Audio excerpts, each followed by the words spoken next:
আমার মুসলমানেরা, আল্লাহ রাব্বুল আলামিন এই কোরআন জায়গা দিল মানুষের সিনার ভিতরে, সেই সিনার ভিতরে লালন করে আজ কোরআনের দাওয়াত এগিয়ে যাচ্ছে। আমার আল্লাহ ডাক দিয়া বলছেন, এই কোরআনের কি মর্যাদা। রব্বুল আলামিন বলেন, তোমার রব, এই কোরআনুল কারীমের মাধ্যমে আমরা রবকে চিনতে পেরেছি। গোটা পৃথিবীর রব আল্লাহ পাক, সেই রব সম্পর্কে বললেন, ও পৃথিবীর মানুষ শোনো, সূরা কাহাফ 109 নম্বর আয়াত। আল্লাহ পাক বললেন, কুল্লাউ কানাল বাহরু মিদাদাল লিকালিমাতি রব্বি লানাফিদাল বাহরু ক্বাবলা আন তানফাদা কালিমাতু রব্বি ওয়ালাউ জিনা বিমিসলিহি মাদাদা। এ রাসূল, আপনি বলুন, রবের কথা যদি লিখতে লিখতে যে রব কোরআন নামের দৌলত আমাদেরকে দিয়ে আমাদেরকে সম্মানিত করেছেন, সুবহানাল্লাহ, এমন একটা কিতাব দিলেন যে কিতাবটি সুমা দিলেও সোয়াব, সুবহানাল্লাহ কোন, বুকে ধরলে তো সোয়াব, পড়লে সোয়াব, মানলে সোয়াব, তেলাওয়াত করলে সোয়াব, মাথায় নিলে সোয়াব, তারপরে কপালে নিলে সোয়াব। আমার ভাইজান, আল্লাহ রাব্বুল আলামিন এই নিয়ামত ভরা একটা কোরআন আমাদের মাঝে আল্লাহ গিফট হিসাবে আল্লাহ পাক দিয়েছেন। জোরে কোন আল্লাহু আকবার। সে যে যিনি দিলেন, সে আল্লাহর প্রশংসা লিখতে লিখতে যদি সমুদ্রের পানিগুলো কালি করা যায়, আর যদি আমার পালনকর্তার কথা লেখা শুরু হয়ে যায়, এই সমুদ্রের পানি শেষ হয়ে যাবে, তবু আমার আল্লাহর প্রশংসা লেখা শেষ হবে না। সুবহানাল্লাহ কোন। আল্লাহ আর এক জায়গায় বললেন, ওয়ালাউ আন্নামা ফিল আরদি মিন শাজারাতিন আকলামুন ওয়াল বাহরু ইয়ামুদ্দুহু মিন বা'দিহি সাবআতু আবহুরিম মা নাফিদাত কালিমাতুল্লাহ। নাফিদাত কালিমাতুল্লাহ। এখানে বলছে পৃথিবীতে যত গাছ আছে, এতদিন যে আয়াতটা শুনছিলেন আপনারা, আল্লাহ সুবহানাহু সূরা লোকমানের 27 নম্বর আয়াত। কয় নম্বর আয়াত? লোকমানের কয় নম্বর বাবা? 27 নম্বর আয়াতে আল্লাহ পাক বললেন, পৃথিবীতে যত গাছ আছে সব যদি কলম করা হয়, এখন আপনারা বলেন এই পৃথিবীর জমিনে কত গাছ আছে, কলম কতগুলা হবে? কলমের সাইজ কিন্তু এই যে কলমের সাইজ, পৃথিবীতে যত গাছ আছে যদি কলম করা হয় তাহলে কয় হাজার কলম হবে? কথা কয় না। হিসাব কেউ দিতে পারবে? কোন বৈজ্ঞানিক দার্শনিক কোটি কোটি হিসাব নাই, কেউ হিসাব দিতে পারবে না। আমার ভাইয়েরা, এই হিসাব কে জানেন? কোন কোন কোন কোন হিসাব কে জানেন? আমার আল্লাহ জানেন। আল্লাহ পাক বললেন, পৃথিবীর যতগুলা গাছ আছে সব গাছ যদি ওয়ালাউ আন্নামা ফিল আরদি মিন শাজারাতিন, শাজারুন মানে গাছ, শাজারাতিন আকলামুন ওয়াল বাহরু মানে সাগর সমুদ্র।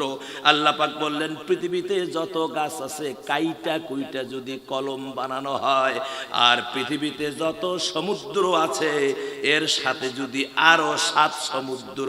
আমার ভাইয়েরা, আমার এই কলমটা যতই দামি হোক, এটা যদি আপনার স্বর্ণ দিয়ে আপনি তৈরি করেন, এক সময় তো দেখা গেছে যে আমাদের বাংলাদেশে এই 16 বছরের একজন অত্যাচারী ইয়া ছিল, কি বলে, এই যে ডিবি প্রধান ছিল হারুন, ঠিক কিনা জোরে কন।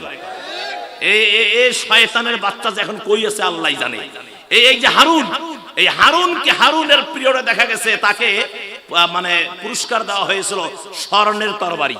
আপনারা দেখছেন কি জানি না, আমি দেখেছি স্বর্ণের তরবারি তাকে গিফট দেওয়া হয়েছিল।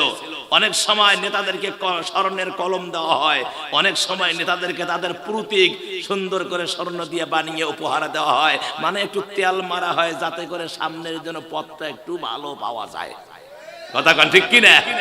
এ আমার মুসলমানেরা, আমার এই কলমটা যদি স্বর্ণ দিয়া, মানিক দিয়া, হীরা মণি মুক্তা দিয়া তৈরি করা হয়, আর কলমের ভিতরে যদি কালি না থাকে, আপনি লেখা শুরু করলেন কালি নাই, কলমটা কিসের কলম? স্মরণের কলম, কিন্তু জরুরি লেখায় লাগবে কালি নাই, তো স্বর্ণ টর্ণ এর কোনো মূল্য আছে? এই লেখার ক্ষেত্রে মূল্য আছে? এমনি হয়তো এটা বাজারে বিক্রি করে টাকা পাবেন, কিন্তু লেখার ক্ষেত্রে এর কোনো মূল্য নাই, মানে এর কালি নাই, মানে এর মূল্যই নাই। কথা কোন ঠিক কিনা? একটা যদি 10 টাকা 5 টাকা দামের যদি কলম হয়, ওটা যদি লেখে ওটারে মূল্য দাম আছে। কথা বলে ঠিক কিনা? আমার মুসলমান ভাইয়েরা, এই জন্য বলি আল্লাহ রাব্বুল আলামিনের হাবিব মুহাম্মদুর রাসূলুল্লাহ সাল্লাল্লাহু আলাইহি ওয়াসাল্লাম বলেছেন, এটা এমন একটা দামি কিতাব, এই কিতাবটি মানলে সওয়াব, কিতাবটি ধরলে সওয়াব, বিধায় এই কিতাবের সংস্পর্শে যারা আসবে তারা স্বর্ণের মানুষে পরিণত হয়ে যাবে। এটা এমন একটা দাম আল্লাহ দিয়েছেন। আমার ভাইয়েরা অনেকে বলে থাকেন যে কোরআনে কোনো রাজনীতি নাই। হ্যাঁ, মানে কোরআনের রাজনীতি মানে রাজনীতি যেন ওদের এই কথা না, ওদের কথা হলো যে কোরআনে রাজনীতি নাই মানে মৌলবি যেন রাজনীতি না করে। কথা কন না কেন? হ্যাঁ, মৌলবি যদি সংসদে যায়, মৌলবি যদি রাজনীতি করে, তাহলে তো এই বদমাশদের বড় বড় বোতল খাওয়া হবে না, অন্যের স্ত্রীকে ধরে ঘুমানোর টাইম থাকবে না। কথা বলে ঠিক কিনা? চুরি করা হবে না, ডাকাতি করা হবে না, টেন্ডারবাজি করা হবে না, আমার ভাইয়েরা ইতিমের মাল ভক্ষণ করা হবে না, গরিবদেরকে ঠকানো হবে না, ইতিমদেরকে ঠকানো হবে না, বিধবাদেরকে ঠকানো হবে না। কথা বলেন।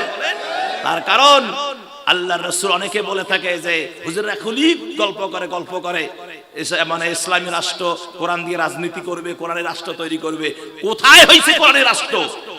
আমি ওদেরকে আঙ্গুল দিয়ে দেখাই দিতে চাই, তোমরা চলো আমার মদিনায়, সুবহানাল্লাহ কোন, আমার রাসূলের পিরিয়ডের দিকে চলো, দেখো আমার রাসূল কোরআন দিয়ে দেশ শাসন করেছেন, কোরআন দিয়ে আমার রাসূল মদিনা শাসন করেছেন, মদিনার রাষ্ট্র কায়েম করেছেন, আর মদিনার রাষ্ট্রের সংবিধান ছিল আল্লাহ পাকের কালাম। সুবহানাল্লাহ কোন। একটা চোর খুঁজে পাওয়া যায় নাই, ডাকাত খুঁজে পাওয়া যায় নাই, মদারু খুঁজে পাওয়া যায় নাই, জেনাখোর খুঁজে পাওয়া যায় নাই।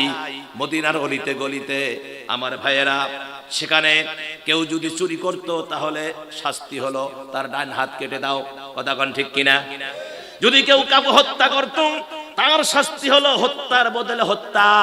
অন্যায় ভাবে কেউ যদি কাউকে হত্যা করে, হত্যার বদলে হত্যা। কেউ যদি কারো হাত ভেঙে দেয়, তুমিও তার হাত ভেঙে দাও। কেউ যদি কারো চোখ উপড়িয়ে দেয়, তুমি তার চোখ উপড়িয়ে দাও।